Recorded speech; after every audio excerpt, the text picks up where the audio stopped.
You stare in horror as the creature's mouth splits open with a wet, cracking sound to reveal a gaping, insectoid mouth. May, get out of the way! May doesn't respond. You take a step towards her, but before you can get close, you hear a soft humming to your left.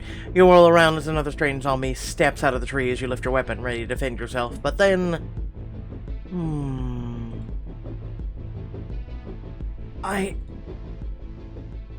A strange smell washes over you. Somehow familiar and alien at the same time, and makes you feel like everything's gonna be okay. A languid warmth seeps into your limbs like you're sinking into a bath. Every muscle loosens, your eyes drifting out of focus. So peaceful. Sound washes over you like waves as you float, serene, content. Faith. What was that? Someone like Eli. With the warm, soothing haze, your mind grasps at the distant sound of Eli calling your name. Faith! What are you, zombie? You sound scared. Why would Eli be scared? Something's wrong. A slight frown creases your face. You struggle to focus on Eli's words, but they're strangely muffled. Or maybe he's just very far away. Something's not right. What was I doing? Vaguely, you become aware that you're holding something in your hand, a weapon. Why would you be holding a weapon? I should... What? What should you be doing? You know it's something important. Something about saving. Saving. May. I have to save her. No! You shake your head, struggling against the unnatural, suffocating calmness that grips you like a cocoon. Focus, I have to. The strange zombie before you seems to sense your resistance, and its mouth splits open again in a hiss of rage. Sorry, your pheromones will not work on me. The world spins around you in a nauseating blur, and it takes every scrap of willpower to focus on a single instinct. Attack. You swing the axe up to a brutal sideways chop, catching the creature just below the cheekbone. The skull crumbles around the heavy blade, cracking open like a rotten egg. You pull the axe free, and chunks of greenish-black brain drip from its serrated edge. No more pheromone for you! The creature crumbles before you, and your own knees give out a moment later. Someone catches you before you hit the ground. Faith, what happened? Talk to me! You try to answer, but can't quite form the words. Dizzily, you look around and catch the briefest glimpse of white and yellow sundress disappearing into the trees. Oh... The world blurs. You grasp feebly at reality, but it slips through your fingers, setting you adrift once more. It's nap time! Just kidding. Hopefully you all enjoy the content. Remember to like, share, and subscribe. Very much appreciated. Let's go! Chapter 15. The Siren's Call. You hear noises first, groans, worried whispers, and then nausea hits. You groan, trying to sit up, but someone puts a hand on your shoulder. Easy. You open your eyes to find a worried Eli staring down at you. You're lying on a makeshift bed in the lodge's main room. What happened? How did I get here? Where's... You gasp, memories flooding back as you grab Eli's wrist. May, she was in the woods with me. Tell me you got her back. Eli's pained expression gives you your answer before he says a word. I'm sorry. May's missing, along with a handful of others. You didn't go after them? I didn't know what those new zombies could do. Then you collapsed, and well, I chose to get you back here as soon as possible. Eli, I understand. That can't have been an easy choice, but it was the right one. Doesn't feel right. Feels like I abandoned her. It would have been beyond stupid to try and take on those zombies all by yourself. We have no idea what they're capable of. Plus, he would have been, what, Siren called it as well? Eli looks down, his jaw clenched hard, sighing. You hold out your hand. Help me up. We've got work to do. Eli grabs your hand and pulls you to your feet. You look around the lobby for a second time. You worry and fear rushing back. How many did we lose? Not many, all told. I guess all the training and reinforcing paid off. You did an excellent job defending your colony. God damn right. That's a relief. At least we stand a chance of making it through the solstice. Helps that we have a competent leader. competent enough. That's high praise coming from you. Shannon, Troy, Angel are busy tending to the wounded, but when they see you get to your feet, they hurry over. Faith, good to see you're not dead. Shannon reaches forward to take your pulse, then examines your pupils. The heart rate and physiological responses have improved. Whatever the zombie did to you, it seems to have worn off. Don't you ever do that to me again, okay? I thought you were a goner. Now relax, everybody. I'm fine. And we have more important things to deal with. Actually, I wanted to ask... Hang on, Shannon. We need to call a meeting between everyone to discuss how we're going to get the others back.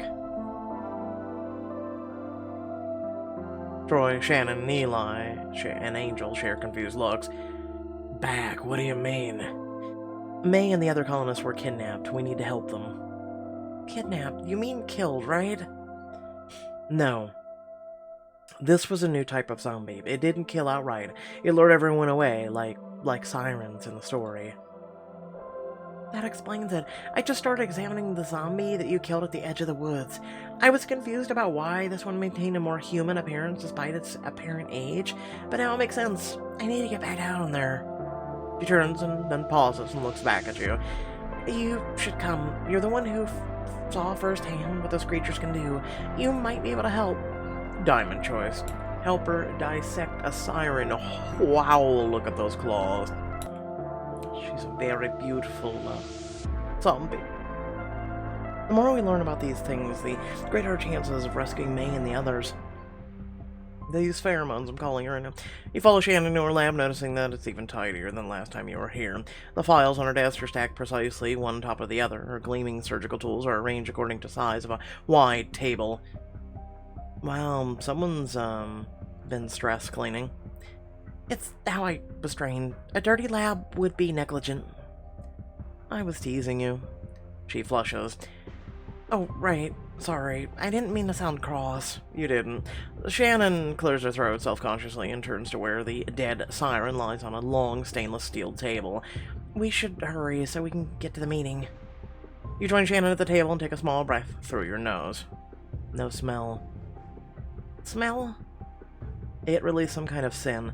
It got into my head and confused me. Interesting. You study the creature with curiosity. It looks so human, less so up close, but from a distance. The siren's torso has already been cut open and peeled back, ribs and skin held in place with some kind of surgical forceps, like a trap waiting to spring. What else can you tell me about them? Well, they were humming. Humming like a song? Nothing that fancy. They just sort of held a single note. It was almost soothing. Everything about these things seemed designed to convince you that they're not a zombie, or at least make you curious enough to get close. Here, let me, help me with the mouth. You glance at the siren's peaceful face. The mouth looks perfectly normal.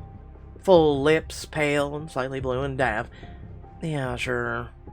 Shannon passes you an instrument that is a cross between a pair of scissors and a metal clamp.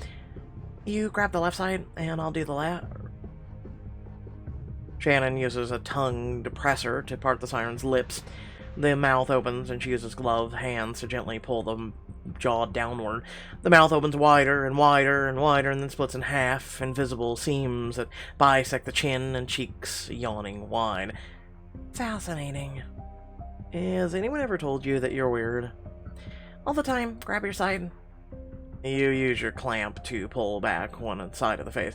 Shannon does the same to the left side. The entire lower half of the siren's face is transformed into a gaping maw. I think I see the pheromone glands. See these two lumps here? They probably produce the strange smell you described. God damn it, I'm good at this shit. Why... the pheromones. You think you know the answer, but you want to hear it said out loud to hear it confirmed. To lure victims away, to bring them somewhere while they're still alive. But where and why? I don't know. We know that answer. Can you do anything to help us fight the effects? I think so. I can take a sample of whatever pheromones it secretes. With enough time, I should be able to come up with something that prevents us from being affected by it. Shannon picks up a scalpel from her range of instruments. I want to cut into its stomach, see what it eats, or even if it eats. Shannon inserts a scalpel into the cadaver. She makes an incision in the membrane around the stomach and slides it downward. The stomach splits open, bile-covered liquid spills out, immediately overwhelming you with a stench. Ugh. You cover your nose as Shannon pokes around the stomach, seemingly unaffected by the smell. I think there's something in here. Shannon reaches into the stomach and lifts out some kind of item. She takes it to a sink and rinses it off before showing you it. A multi-tool. Oh my god. This thing ate a multi-tool. What's it doing in the siren's stomach? Maybe it ate someone who had it on them? Your guess is as good as mine. She hands you the multi-tool. You take it gingerly, but Shannon has cleaned it off, so it's like new. Thanks. Now we just need to tell everyone what we found. Listen, do I get to keep that multi-tool and use it later? Because, you know, Daryl had one in The Walking Dead, and yeah... You and Shannon re-enter the lobby to find several of the Alliance leaders already gathered. Multi-tools are very important. Mina and Walt approach as you're waiting for the last few stragglers to arrive. Wanted to let you know that we've cleared out another plot. Got some options for what to build there, too. The attack got us thinking that a more fortified shelter would be a good idea. But with the solstice coming up, we gotta make sure we have enough food to last through the surge. A cannery to let us stockpile food without worrying about it going bad. Food or fortifications, huh? Let me think. I need to think about this one. So the thing is we don't really know how long the solstice goes on, right? I believe we did pretty good. I'm gonna go with cannery, though. Cannery's in the front. Oh, joy. Yeah. Let's take the risk. There's no right or wrong, I guess. We need to be planning beyond the surviving the solstice. If we start canning food now, we get plenty of stores to get through the winter. Nice to see you kids thinking long term. We'll get right on that. Walt and Mina retreat into the crowd, and you look around to see all the leaders of the Alliance are there. I won't beat around the bush, there's no time for that. We've discovered a new breed of zombie. It's nothing like we've ever seen before. We're calling them sirens. They emit pheromones that put people in a sort of trance. Oh dear, and then what? You'll follow them, go wherever they want you to go. Has anyone ever seen a creature like this before? Never heard of them. You think they're a new breed, like soldiers? Most likely. I've been realizing that there are gaps in our understanding of how zombies work. Gaps like what? Well, we don't know where these new types are coming from. They've got to be something that's... there's got to be something that's making them look so different. I figured they were just weird mutations. If these were random mutations, it's highly unlikely that we see multiple zombies of each type. Not to mention that the parasites in these special zombies are exactly the same as a regular drone. Sounds like you're working up to some kind of hypothesis, kid. Shannon pauses, suddenly aware that everyone is looking at her. She shoots you a worried glance and you smile reassuringly. The sudden change in the population suggests to me that in any given time, the majority of the zombie population is hibernating somewhere. At specific intervals, these hibernating zombies wake up and go out in search of food. Once they're sated, they return to hibernation. Like a plague of locusts. And where exactly are all these sleeping zombies? If there are as many as you say, someone would have seen them. Not unless they're sleeping underground. Not if they're all gathered in a single location. Some sort of, hibernaculum or hive. What does this have to do with the new type of zombies? Dirk, I swear to God, if you keep that tone... Something is changing normal zombies to make them specialized. If there is a zombie hive, that most likely where it happens. It's... almost likely where the living victims are taken. For what reason? Well, what reason does a squirrel gather a bunch of nuts and stick them into the ground? What do you think? Food for hibernating zombies, maybe? Or they're needed for a metamorphic process? A tremor of unease ripples through those gathered. I don't believe you. You're suggesting that zombies have what, been transforming like butterflies? How the hell would they do that? Zombies aren't that sophisticated. They're just monsters. They exist to eat and kill. Dirk, I understand this is scary. This is terrifying for all of us. A new type of zombie luring us away for food.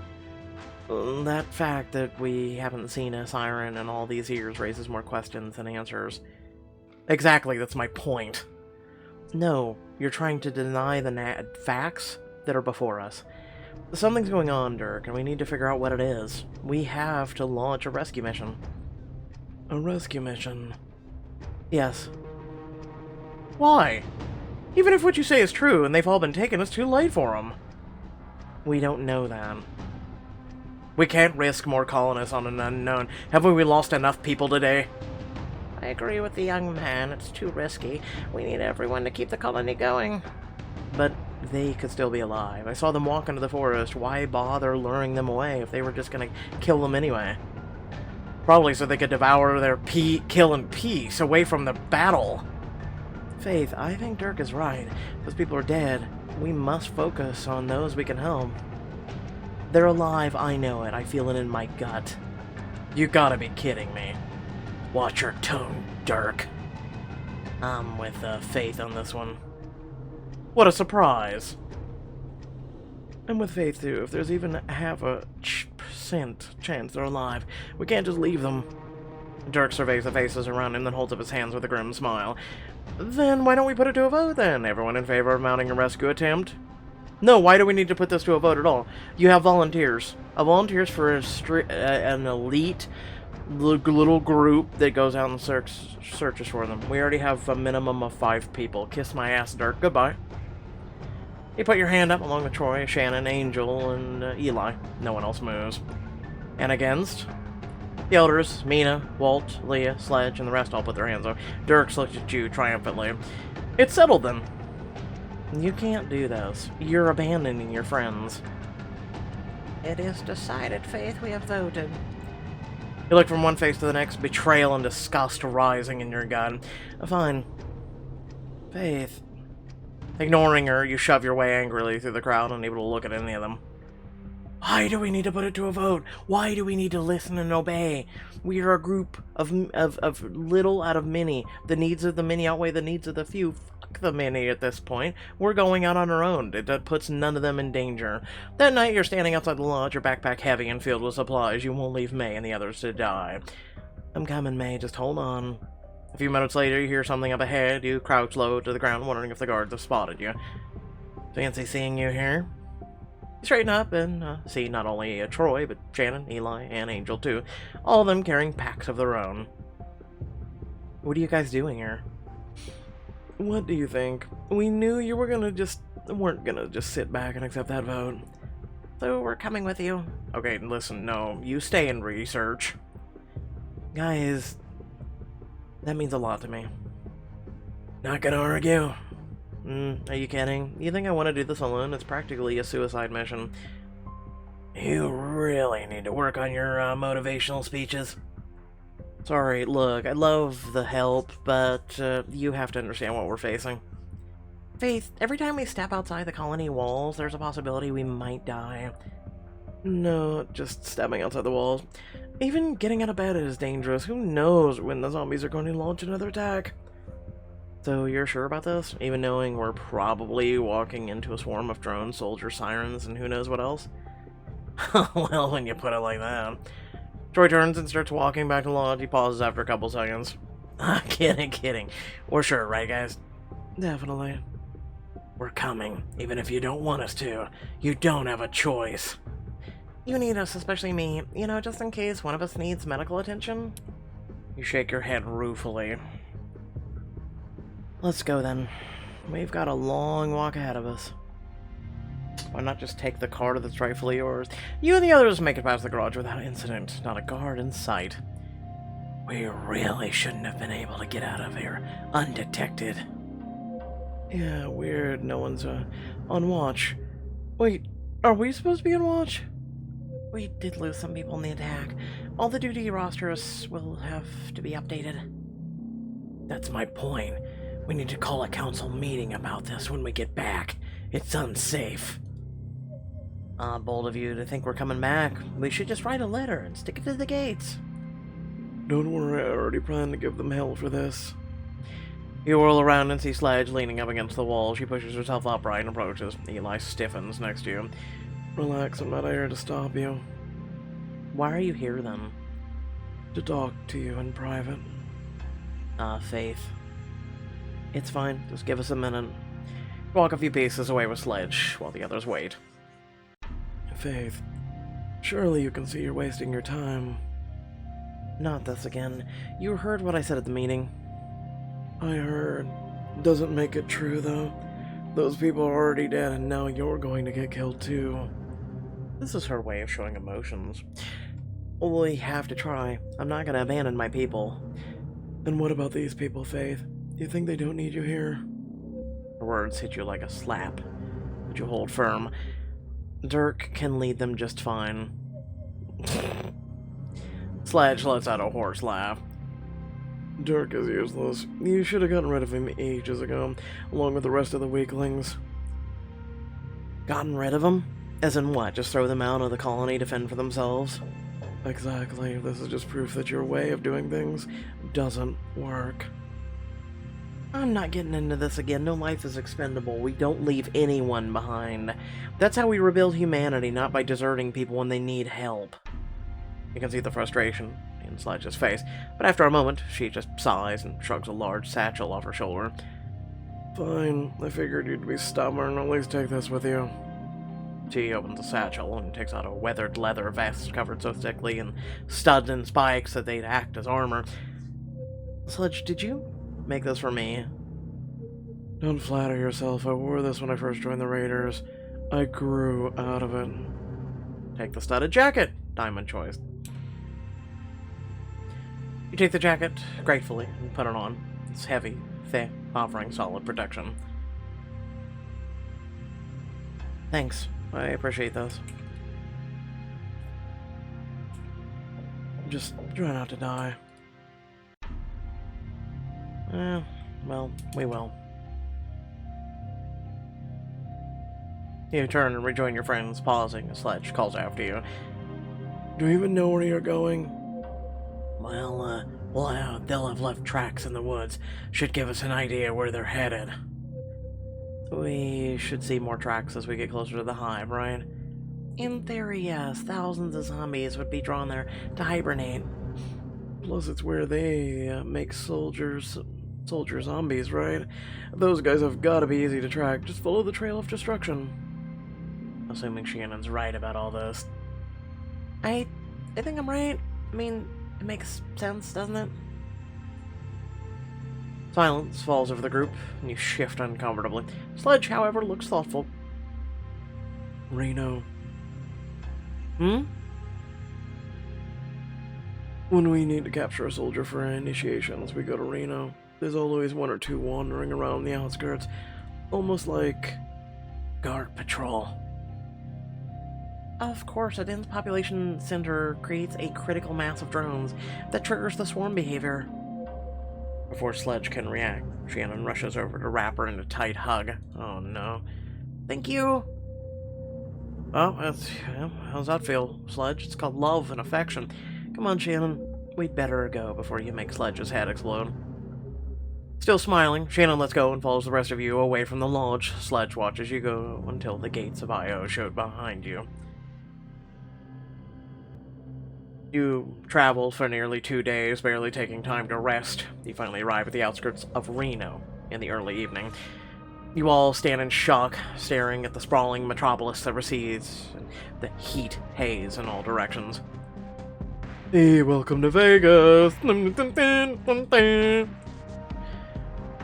It's massive. Giggity. The scale shocks you as well. You've never seen anything so big. Some of the high-rise buildings still standing after all this time tower up into the sky.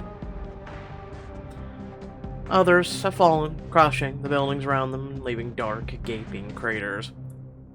Must have been over 100 square miles. I'd say even more. It's gonna take us days to search. Maybe not. I know what to look for. Let's go.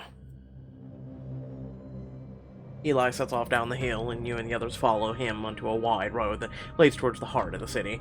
After about 15 minutes, Angel spots an overturned truck lying on its side in a nearby alley. Well, look, maybe we'll find more body armor or guns. I'd be surprised. That looks like an old mail truck. You never know. Apparently package theft was quite the problem back then. You follow Angel into Shadowed Alley as she scampers off to the truck and pokes her head through the shattered windshield.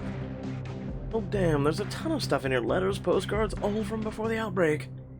Angel reaches into the truck, pulling out a handful of envelopes.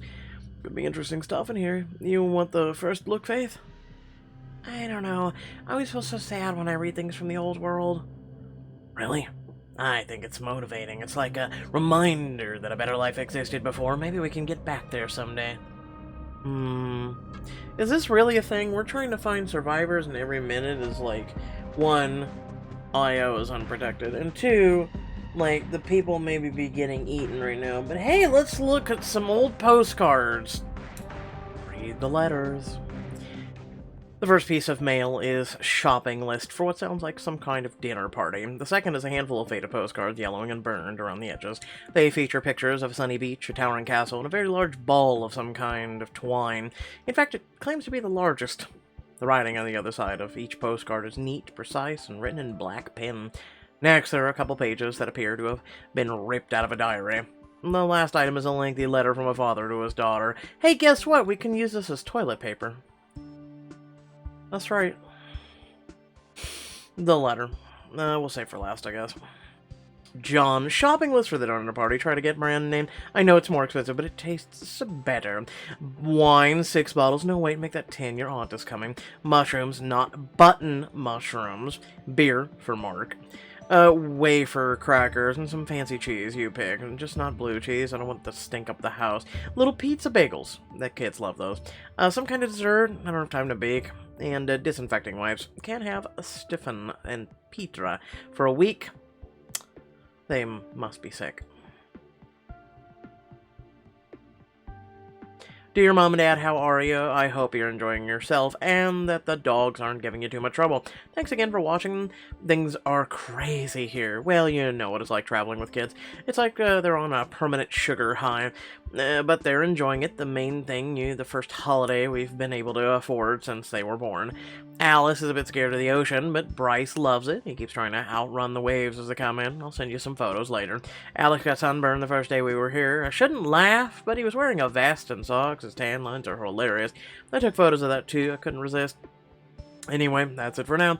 We'll see you soon. Love you both. Feeling like royalty, Europe is just as beautiful as you always said it was. Can't believe it took us so long to visit.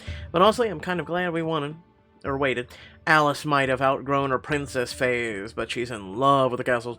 She even asked me to buy her a book about them. Can you believe that? As for Bryce, he's still full of energy. They tried to jump into the canal when we were in Venice. That was a nightmare. We're in Germany for the next few days, and then we'll be headed home. Alex insists on trying a beer in every bar he sees. I think we made it to 2 before he was ready to go home and go to bed. We're definitely not getting any younger. Wish you were here. Hello from Kansas. I can't believe Alex convinced me to come to the middle of nowhere to see a ball of twine. Someone who had too much time on their hands to make. It looks bigger in the picture here than it actually is. But it's not all bad. The scenery is beautiful, food is good, and splurging on a hotel was well worth it. We got a rain shower ahead. Told Alex we need to get one at home. He said he'd install it himself, so we'll have one in approximately 3 years. The kids have been on their phones most of the time, but I did convince them to check out the pool, so I'm calling that a win. Hope you're safe, healthy, seeing all kinds of scary reports on the news about some kind of outbreak back east. If any cases wind up nearby, we'll probably head home early. This is the last place I want to wind up stuck in. Page from a diary. Dear Diary, I talked to Charlie today. I was just going to ask him if he wanted to see a movie with the rest of us next weekend, but then he walked away. It was so embarrassing. I don't get it. Serena said he likes me, so why won't he talk to me? Maybe I'm just doing something wrong. In the movies, the girls always play hard to get, so the guy has to come after them. Yeah, girls, listen, if you could stop doing that, that'd be great. Because you'll learn as you get older, that doesn't work anymore. It really doesn't. Like, men get really tired of playing games. Only problem is I have no idea how to play hard to get. And he doesn't even want to talk to me. Why would he chase after me? Maybe I'll try talking to him again tomorrow. And if he ignores me, I'll just swear off boys forever. That escalated quickly. Holy shit. Dear Diary, you'll never guess what happened. Charlie wrote me a note in class today. He said he couldn't make it to the movie because he got a game, and he wouldn't mind catching one, just the two of us. I can't breathe. Charlie Hampshire wants to see a movie alone with me. He also shared a soda with me at lunch. This might be the single greatest day of my life. Dear Diary, Charlie wasn't at school today. Serena said he wasn't feeling too well at practice yesterday. I think he must have got that bug that's going around. I'm actually not feeling too good either. It seems like everyone's getting sick. Mom said she's considering pulling me from school over to... woohoo! No homework. I just hope it doesn't last. Summer's right around the corner and I don't want to be trapped inside while everyone else gets to go to the pool. Dear Diary...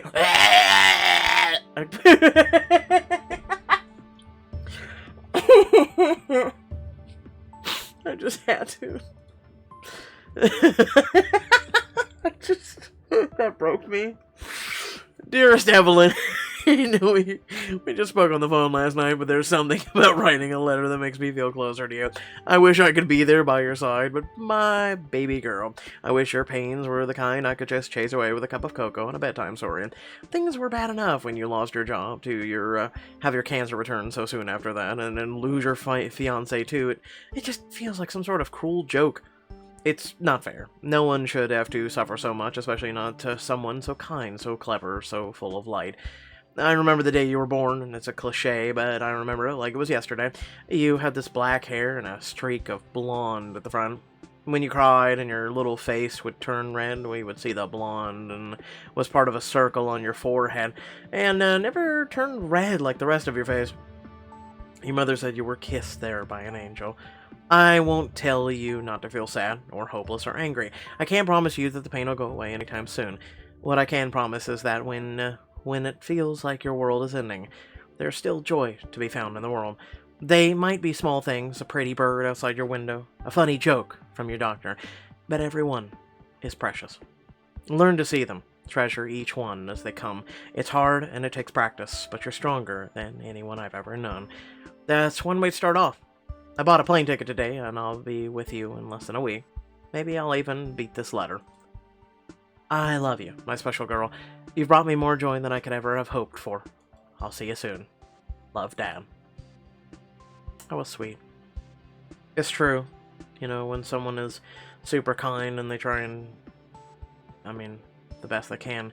It always seems like life plays cruel jokes on us, and gives us, like, the worst we can handle.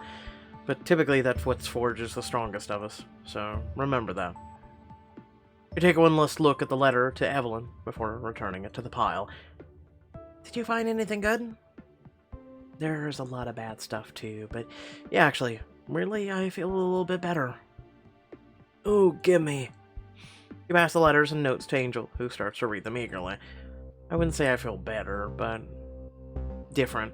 You exit the alley and return to the city proper. The buildings seem to lean over you, cutting off the sky as they're about to fall. You feel claustrophobic, on edge, turning sharply at every slight noise. I don't like this. Me neither. Too many places for an ambush. Empty doorways stand dark and eerie. Abandoned shops hide shifting shadows that could easily be a horde of zombies. Eli walks ahead of you all, studying the ground intently. How are the tracks? Not as easy to follow on this terrain, but I bet it'd be a lot, that a lot of zombies have come this way. Some recently.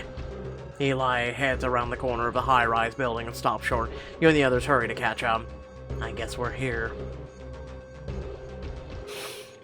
Oh, I'd say we're right. A massive tunnel has been dug out of the street. The wide opening descending deep underground, strange lights flicker inside as if it's beckoning you inside. Oh, look, I was right, underground.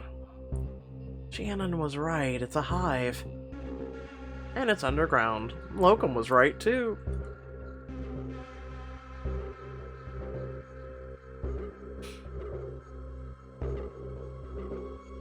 Alright, how we doing? Fortifications are good. Food is up there. Fighters. So the lowest we have is food supply, which good thing I bolstered that. And fighters. Next up is morale, research, and fortification are tied, baby. Yeah. Hope you all did enjoy. Please remember to like, share, and subscribe. Head down description below, links to social media, Discord, if you'd like to support me and my content. Without further ado, I'll just say this. It was kind of a short chapter. Kind of depressing. I also feel like, long story short, I feel like the reason why this book is coming out now is because The Walking Dead literally went through all this. And I feel like someone's taking pages from The Walking Dead. Yes, they didn't go to Reno to find the undead, but the undead had a massive amount of zombies underground, if you remember. And there was a big thing with that. And yeah, no, I feel like pages are coming out of The Walking Dead. You know, people do that shit all the time. Where people will, you know, against the, say, the council's witches, weirdly enough, because Walking Dead has a council, they will go, a small group of them, will go against the council's wishes for the best of the needs of the many, keyword, we're going out on our own versus the many coming with us. The needs of the many outweigh the needs of the few. The few is the group that is going out to do something really stupid that may or may not work. And that's the whole point. That's the whole point. And I'm sure there's a lot of, if you guys have watched all the way up to, as far as I have in The Walking Dead, to the most recent episode, yeah, there's a lot of similarities. There's a lot of similarities between this and The Walking Dead, but I digress. Love you, beautiful faces. Thanks for watching. Catch you on the next one. Peace out.